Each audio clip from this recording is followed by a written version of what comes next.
स्वागत है आपका बरेली देहात न्यूज़ चैनल। मैं हूं आरपी वर्मा, आप देख रहे हैं बरेली देहात न्यूज़ चैनल। इस वक्त हम पहुंचे हैं उत्तर प्रदेश के बरेली जनपद की तहसील आंवला की विकास खंड कंधरपुर में।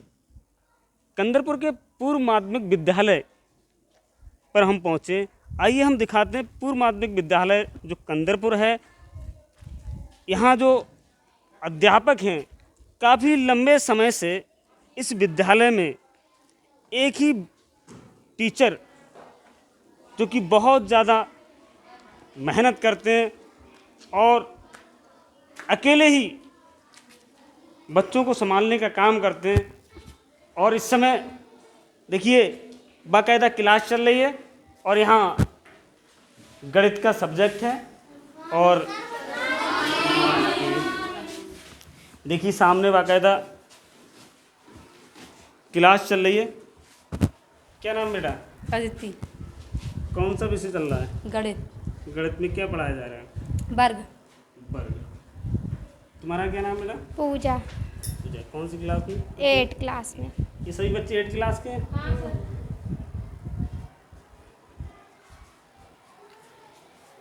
कितने समय आते हैं सुबह के लिए? 7:30। 7:30। और आपके अध्यापक कितने टाइम आते हैं? 7। 7। खाने में क्या मिलता है बेटा? खाने में कुछ मिलता है? चावल बरी और चावल। आज क्या दिन है बेटा? आज सर मंगलवार। मंगलवार के लिए क्या आज बनना है विद्यालय में? दाल चावल। दाल चावल। देखिए ये कक्षा 8 के बच्चे हैं। आइए हम जानते हैं बच्चों से कुछ।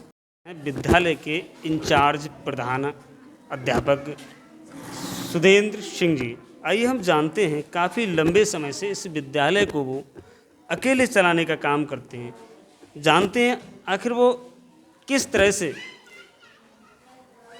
पूर्व माध्यमिक कंधरपुर के विद्यालय को कैसे अकेले चलाते हैं, उसके बारे में जानते हैं। ये 2013 में मेरी यहाँ पोस्टिंग हुई थी। उसके बाद से लगभग मैं अकेले ही रहा। जब मैं आया तो यहाँ प्रधानाध्यापक का पद था, लेकिन वो रिटायर होकर चले गए। उसका अकेले ही यहाँ, चूँकि NPRC केंद्र भी है संकुल का, तो सारे काम, सारे पूरे न्याय पंचायत के सारे स्कूलों का काम यहाँ आता था।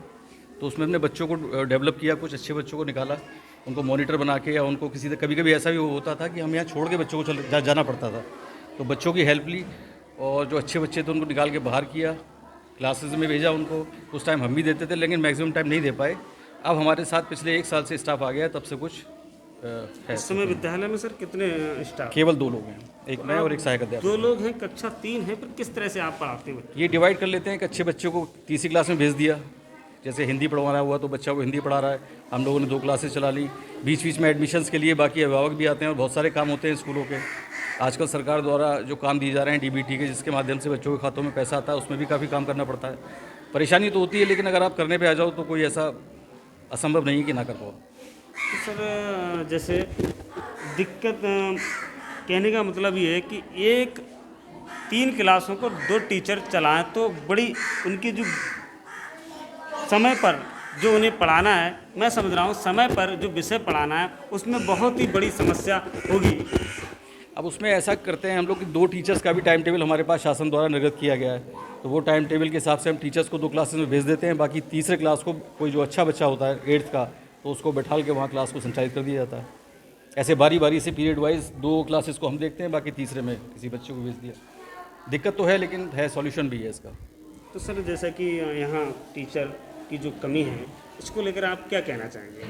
एक्चुअली टीचर्स तो टीचर आना बढ़ने चाहिए या नहीं बढ़ने चाहिए? टीचर्स का एक्चुअली यहाँ पद है नहीं। यहाँ एक हेड टीचर का पद खाली है, तो वो जब तक प्रमोशन नहीं होगा वहाँ कोई आएगा नहीं, तो वो वैकेंट ही रहने वाला है।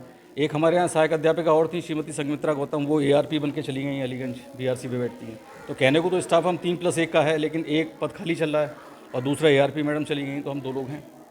तो उस स्कूल में ऐसा भी नहीं है कि स्टाफ आने की कोई गुंजाइश हो, क्योंकि छात्र अनुपात के हिसाब से हमारे टीचर्स हैं सफिशिएंट, लेकिन वो बात अलग है कि पद खाली है अभी, तो भरा नहीं जा रहा है। ठीक है।